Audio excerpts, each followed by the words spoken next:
დილის 5-6 საათისთვის ტესტოსტერონის რაოდენობა იმატებს მნიშვნელოვნად და ეს მოქმედებს სხეულის ტემპერატურაზე, სხეულის ტემპერატურა იმატებს, გულისცემა იზრდება, სისხლძარღვები ფართოვდება და შედეგად კაცს აქვს დილის ერექციები, რაც ძალიან ცნობილი ფაქტია.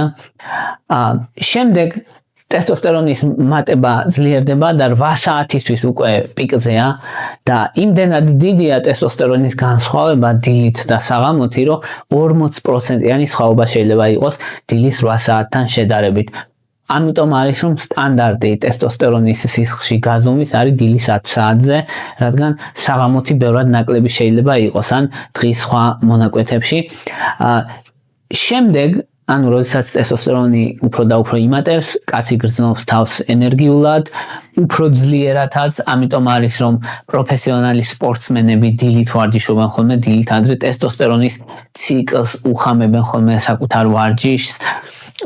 უფრო მოტივირებულია, აგრესიაც მეტი აქვს. ოღონდ ეს აგრესია არის შეჯიბრებათობის და კონკურენციის აგრესია, ანუ არამიზან მიმართული აგრესია როგორც წესი არ ახასიათებს აი ამ ტესტოსტერონის მომატებას, არამედ კონტექსტის გათვალისწინებით არის ეს აგრესია.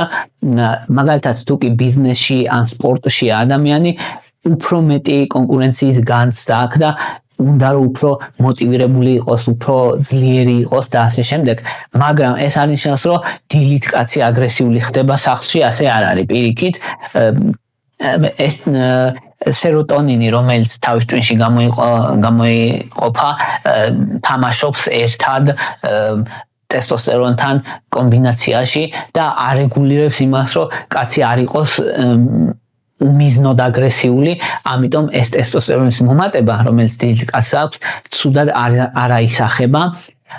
ნელ-ნელა უკვე 11 საათიდან ქვევით მოდის ტესტოსტერონი, დღის 2 საათისთვის უკვე მნიშვნელოვნად დაკლებულია, ისე რომ კაცი თავს ცოტა დაღლილად გრძნობს, ბევრი ამიტომ ყავას სვამს ხოლმე რომ ენერგია მიიღოს და მეტი შემართებით გააგრძელოს და ნელ-ნელა საღამოსკენ 6 საათისკენ ტესტოსტერონი უკვე მნიშვნელოვნად დაკლებულია. შემდეგ უკვე სადაც 6 საათიდან 10 საათამდე ყველაზე დაბალ დონეზეა ტესტოსტერონი და სექსი როგორც წესი მაგ პერიოდში არ უნდათ და სუსტად არიან, უფრო გაღიზიანებულები არიან, ამიგდალა, ემოციების ცენტრი, უფრო overreactive ხდება მაგ დროს, როცა ტესტოსტერონი დაბალია და იმპულსების კონტროლი უფრო შემცირებულია. იმედგაცრუების მიმართ ტოლერანტობა გაზრდილია.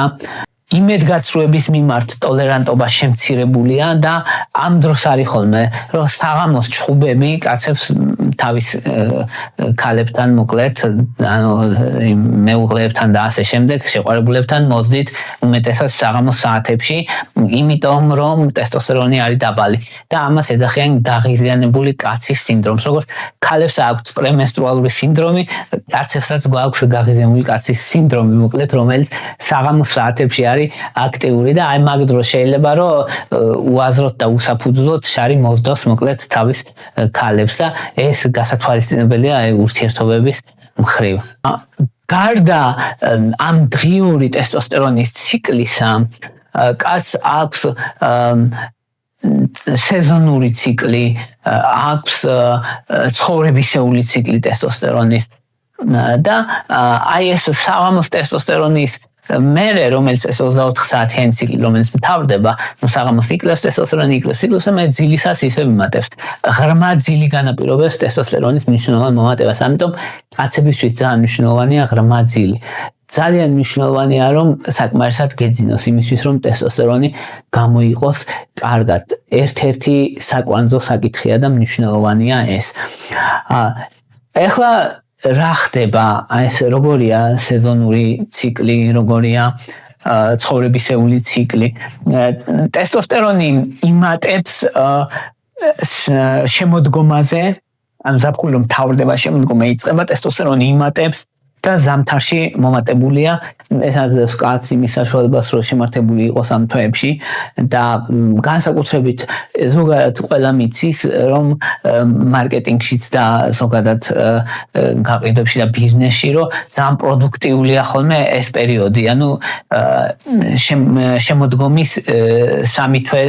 შემოდგომის თვეები და ზამთრის დასაწყისი და ეს არა მარტო ტესტოსტერონთან არა თქმა უნდა კავშირში, მაგრამ ერთ-ერთი წამყვანი ტესტოსტერონიცაა, რომელიც მუდმივ მოტივაციას შემართებას აძლევს კაცებს, რომ უფრო მეტად იშრომონ და გააკეთონ რაღაცები.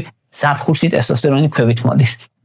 ტესტოსტერონი იკლებს ასევე, როცა კაცს ყავს შვილი, პატარა ბავშვი როცა ყავს კიდე ძალიან იკლებს ტესტოსტერონი, რადგან ძალიან დაახლოებით გულისხმობ 30%-იან ვარდნას, რომელიც ძალიან მნიშვნელოვანია. რადგან ბავშვის მოვლას მეტი მიმღებლობა, მოთმინება და ესეთი რაღაცები ჭირდება, ამიტომ ის კაცის აგრესია, რომელსაც ტესტოსტერონი განაპირობებს და სექსუალურ ლიბიდოს და ასე შემდეგ ქვევით მოდის. ასევე გრძელვადიან ურთიერთობაში, როცა კაცი და შვილები ყავს ხოლმე ტესტოსტერონის რაოდენობა იკლებს. ასევე უკვე იწყება მერე ასაკობრივი ცხოვრებისეული ციკლი ტესტოსტერონის. 20-იან წლებში ყველაზე მაღალია კაცს ტესტოსტერონი 30-დან ქვევით მოდის 30 წლის მერე თითო პროცენტით იკლებს დაახლოებით წლის განმავლობაში ტესტოსტერონის რაოდენობა რაც მნიშვნელოვნად აისახება 40-55 წლისთვის უკვე იმდენ მნიშვნელოვნად არის შემცირებული ტესტოსტერონი რომ კაცს აქვს უკვე მნიშვნელოვნად დაბალი ეს ჰორმონი და ამ დროს არის ხოლმე კრიზისი, შუახნის კრიზისი და შუახნის კრიზისის მიზეზი ის არის რომ კაცი რეალურად გრძნობს რომ მოტივაცია დაუქვეით და ენერგია დაუქვეით და კუნთებში ძალა დაუქვეით და ამას ტესტოსტერონი განაპირობებს და ამის მერე ადამიანები ეძებენ მერე საკუთარ თავს ან რაღაცა ჰობში გადაეშვებიან ან რაღაც სისულელეს აკეთებენ ან ურთიერთობას იწყებენ იმიტომ რომ აი ის ბრძოლა რომელიც ეწყებათ რომ აი დავბერდი ეს რაღაცნაირად შებრუნება გააკეთონ ამისი ეგ არის ხოლმე შუახნის კრიზისი რომელიც ასევე ტესტოსტერონს უკავშირდება ტესტოსტერონი სისხლში გარდაიქმნება ქსოვილებში გარდაიქმნება უпростоად პერიფერიაზე დიჰიდროტესტოსტერონად 5 ალფა რედუქტაზას მეშვეობით ეს ფერმენტია და ეგ არის უფრო ძლევარ მოსილი ფორმა ტესტოსტერონის, რომელიც განაპირობებს კაცების თმიანობას, კაცების თმის წვენას სხვათა შორის და პროსტატის გადიდებას, კანის ცხიმიანობას და მისი დაბლოკვის თებრძვიან ხოლმე ამ თმის გაცვენას, ასევე პროსტატის გადიდებას და ოღონდ მისმა დაბლოკვამ შეიძლება შეამციროს ლიბიდოც ეგ არის, მაგრამ არა ყველაში ზოგიერთ ადამიანში ეგ არის პრობლემა.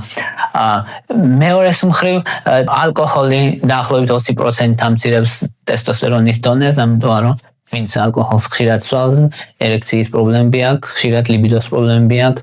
მიუხედავად იმისა, რომ ბევრი შეიძლება დაიძინოს ენერგიაზე, მაინც ვერაა მეორე დილით, ამიტომ აქაც შეიძლება ითქვას ის, რომ აი ეს კაცობის ნიშანი არ არის დალევა პირდაპირ იცოდე რომ ყოველ დღე როცა სვავ შენ ტესტოსტერონი 20%-ით მცირდება და ეგ ძალიან დიდი დარტყმა რეალურად კაცობაზე ასე რომ ეგ არ არის კაი საქმე ოპიატები 70%-ით შეიძლება შეამცირონ ტესტოსტერონის დონე ნუ ნარკოტიკები ანუ ჰეროინი და ესეთი ნარკოტიკები ანუ სერიოზულ ნარკოტიკებზე საუბარი ნიშნულად ამცირებენ ტესტოსტერონის რაოდენობას შესაბამისად ნიშნულად მცირდება ლიბიდოს მოტივაციაც და ყველაფერი მოკლედ ამიტომ ნიშნულადაა დაკავშირებული ტესტოსტერონთან ანტიდეპრესანტებმა კაცებში შეიძლება შეამცირონ ტესტოსტერონი დაახლოებით 15%-ით და ლიბიდოც შეამცირონ ორივე ამიტომ ტესტოსტერონი თან მთლად კაი დამოკიდებულებაში არ არის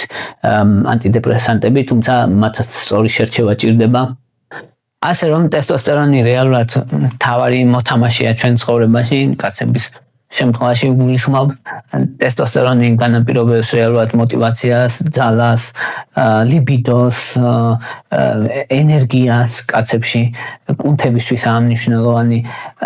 ამიტომ ტესტოსტერონის მართვა ძალიან მნიშვნელოვანია. ქრონიკული დაავადებები ამცირებს ტესტოსტერონს. სიმსუქნე ამცირებს ტესტოსტერონი შეიძლება 30-40% შეამციროს სიმსუქნემ ამიტომ ჭარბი წონა ძალიან ცუდია კაცებისთვის ასევე როცა ბევრი ცხიმოვანი ქსოვილი აქვს კაცს ცხიმოვან ქსოვილში ხდება გარდაქმნა ტესტოსტერონის ესტროგენებად ქალურ ჰორმონებად არომატაზას მეშვეობით და ეგ ძალიან დიდი პრობლემაა იმიტომ რომ მე გინეკომასტიას იწვევს მკერდის გადიდებას ამიტომ ჭარბწონიან კაცებს მკერდი ხშირად უდიდებად დაკვრეული იქნებით იმიტომ რომ ესტროგენების გავლენაა და ეს ესტროგენები კიდე აუარესებს კაცის ჯანმრთელობას ძალიან ბევრი კუთხით. მათ შორის ლიბიდოს დაქვეითება, ტესტოსტერონის შემცირების გამო, გულშისხლძარღვა დაავადების რისკი იმატებს. ამიტომ მოკლედ ისევ კაცურობისთვის მნიშვნელოვანია რომ კაცი არ იყოს ჭარბწონიანი და მსუქანი. ეგ ძალიან მნიშვნელოვანია, რადგან ტესტოსტერონთან პირდაპირ კავშირი აქვს. არ გულისხმობ რა თქმა უნდა მენტალურ საკითხებს ადამიანურად შეიძლება ძალიანაც კაცური იყოს ადამიანი და ღირსეული იყოს ამაზე არ არის საუბარი უბრალოდ სუფთა ფიზიოლოგიურ დონეზე ტესტოსტერონს ამცირებს მნიშვნელოვნად აი ეს იყო რის თქმაც მინდოდა მადლობა რომ მისმენდით მადლობა რომ გაინტერესებთ თუ მოგწონთ ჩემი ვიდეოები დალაიქეთ თუ მოგწონთ ჩემი არხი გამოწერეთ ან დააკომენტარეთ ან გააშიარეთ თუ გაქვთ სურვილი რომ არხს მხარდაჭერა გამოუხატოთ მატერიალურად ამისთვის შეგიძლიათ ანგარიშების ნომერი მაქვს მითითებულად დონაციები გააკეთოთ აღწერაში ან პატრეონზე იყოთ დონატორი პატრეონის ლინკიც მაქვს მითითებული აღწერაში მადლობა რომ მისმენთ და მადლობა რომ გაინტერესებთ